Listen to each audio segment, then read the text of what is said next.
Our story begins with the city of Mecca. It is said that when Adam and Eve were first expelled from paradise, the two were separated, with Eve having landed near the city of Mecca and Adam having landed somewhere in the Far East. After many years of searching for one another, Adam finally managed to make his way down through the Arabian Peninsula to Mecca, and it was at the top of Mount Arafat, just outside the city of Mecca, where the two were finally reunited.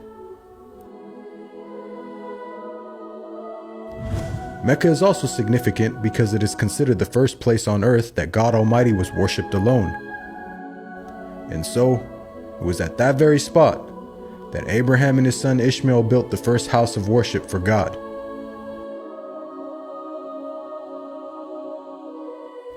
In honor of this, God Almighty had built in the heavens a similar structure for the angels.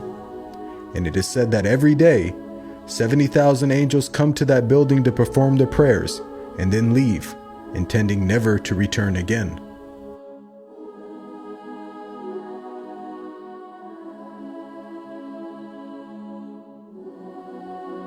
When Abraham and Ishmael had finished building the sacred house, there was still one brick that had to be put in its place. And so, Abraham sent his son Ishmael off to find a unique stone that he could put there. But God Almighty destined that the final stone that was to be laid would not be from the material of this world, but instead a stone directly from the heart of paradise. The angel Gabriel then brought the stone down to Abraham, who proceeded to put it in its proper place. It is said that when the stone first came down, it was a pure white color. But due to the impurities of this world and the sinfulness of man, the stone slowly began to fade and eventually turned black. As time passed, the city began to develop, with the people of Mecca remaining upon pure monotheism, worshiping one God alone.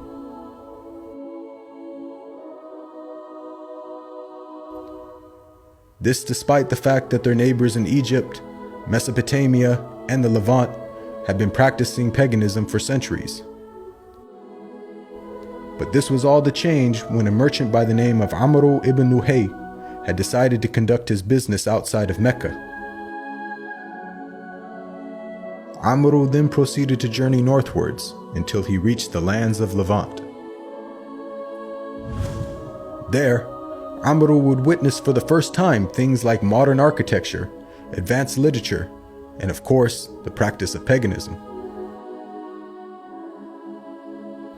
Amr was so impressed by all that he had seen that before leaving, he asked if he could take one of the idols back home with him. The people agreed, and so Amr took the idol and placed it along with the other goods and merchandise in his caravan.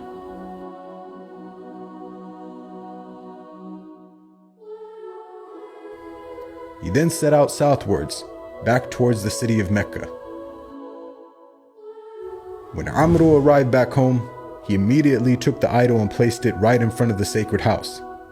He then proceeded to tell the people that this was now going to be the God that they worship. Sadly, this concept faced little, if no resistance.